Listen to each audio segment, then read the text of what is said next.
नमस्कार. आज आपण एका इंटरेस्टिंग प्रॉडक्टवर बोलणार आहोत, भूमी पॉवर. आपल्याकडे त्याचं एक माहितीपत्रक आहे, फोटो वगैरे आहेत त्यात. हो, बरोबर. तर आज बघूया हे भूमी पॉवर नक्की काय आहे, कशापासून बनतं, कसं काम करतं म्हणतात ते, आणि फायदे काय काय सांगतात याचे. चला जरा खोलात जाऊन बघूया हे काय आहे नक्की. नक्कीच. सुरुवातीला माहितीपत्रकात असं दिलंय की हे एक सेंद्रिय खत आहे, दाणेदार आहे म्हणे. हो, दाणेदार. आणि यात बेंटोनाइट कोटेड फॉर्म्युलेशन वापरलंय.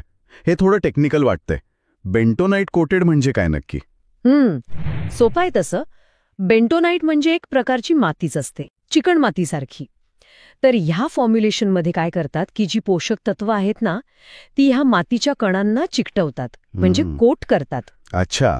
याचा फायदा असा की हे जमिनीत टाकल्यावर एकदम विरघळून जात नाही सगळं. हळूहळू पिकांना जशी गरज लागेल तशी ती पोषक तत्व मिळत राहतात. ओके, म्हणजे एकदम पाण्यासारखं वाहून जात नाही, हळूहळू रिलीज होतं. अगदी बरोबर. स्लो रिलीज म्हणतात त्याला. त्यामुळे पिकाच्या पूर्ण वाढीच्या काळात पोषण मिळत राहतं. हे चांगलं आहे. आणि हे पाण्यात विरघळणारं पण आहे असं म्हटलंय.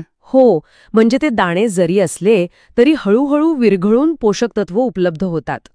आणि हे कोणत्या पिकांसाठी चालतं? माहितीपत्रकात तर म्हटलंय की भाजीपाला, फुलशेती, फळबागा म्हणजे जवळजवळ सगळ्याच प्रकारच्या पिकांसाठी चांगलं आहे. ठीक आहे. मग यात घटक काय काय आहेत? म्हणजे या दाण्यांमध्ये भरलंय काय नक्की? यात बरीच मोठी लिस्ट आहे. ह्युमिक ॲसिड आहे, ॲमिनो ॲसिड्स आहेत, काही विटॅमिन्स म्हणजे जीवनसत्व आहेत, मग उपयुक्त सूक्ष्म जीव आहेत, काही सूक्ष्म पोषक तत्व म्हणजे मायक्रोन्यूट्रिएंट्स, झिंक, लोह वगैरे, आणि अर्थातच मुख्य पोषक तत्व पण आहेत, NPK म्हणजे नत्र, स्फुरद, पालाश. बापरे, म्हणजे बऱ्याच गोष्टींचं मिश्रण आहे हे तर. हो, एक प्रकारचं कॉकटेलच आहे पोषक तत्वांचं. तुम्ही ह्युमिक ॲसिड म्हणालात. हे नाव हल्ली खूप ऐकायला येतं सेंद्रिय शेतीमध्ये. याचं काय काम आहे नेमकं? ह्युमिक ॲसिड खरंच खूप महत्वाचं आहे, विशेषतः आपल्याकडच्या जमिनी बघितल्या तर. जिथे सेंद्रिय कर्ब म्हणजे ऑर्गॅनिक मॅटर कमी असतं ना, तिथे हे खूप उपयोगी ठरतं.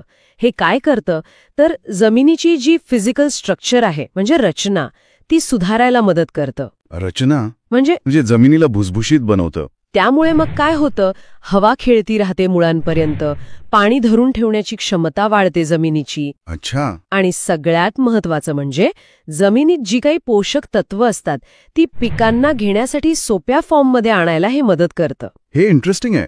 माहितीपत्रकात पण असं वाक्य आहे की जमिनीत अडकलेली पोषक तत्वे मोकळी करून पिकांपर्यंत पोचवते.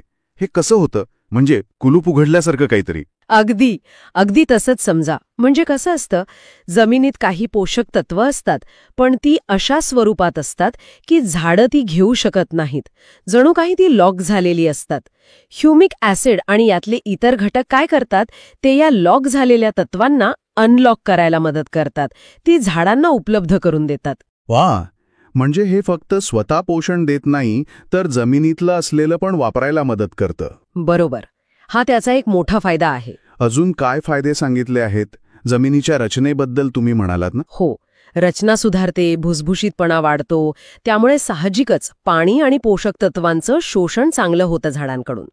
आणखी एक गोष्ट म्हणजे यातले सूक्ष्मजीव. हो, सूक्ष्मजीवांचा उल्लेख होता. हे जे उपयुक्त बॅक्टेरिया किंवा फंगस असतात ते जमिनीतल्या गुंतागुंतीच्या सेंद्रिय पदार्थांचं विघटन करतात. त्याचं रूपांतर साध्या पदार्थांमध्ये करतात जे झाडं लगेच शोषून घेऊ शकतात. म्हणजे जमिनीला एक प्रकारे जिवंत ठेवायला मदत करतात हे. अगदी. जमिनीचं आरोग्य सुधारतं त्यामुळे. आणि रासायनिक खतांबद्दल काय? यामुळे रासायनिक खतांची गरज कमी होते असा दावा दिसतो यात. हे खरं आहे का?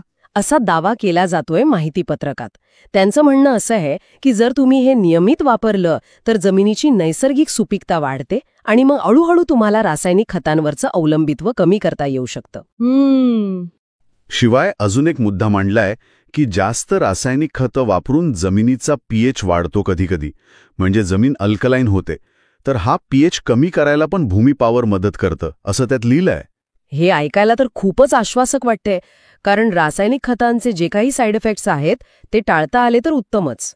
अजून काही स्पेसिफिक फायदे सांगितले आहेत का, जसं की बियाण्यांवर परिणाम वगैरे?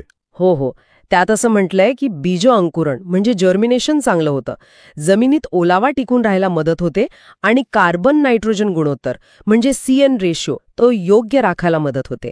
हे जमिनीच्या आरोग्यासाठी खूप महत्वाचं असतं. बरोबर. आणि सुरक्षिततेचं काय? म्हणजे याचा काही वाईट परिणाम होतो का जमिनीवर किंवा पिकावर? माहितीपत्रकाप्रमाणे हे पूर्णपणे सुरक्षित आहे म्हणे. कोणताही हानिकारक परिणाम होत नाही असा दावा आहे.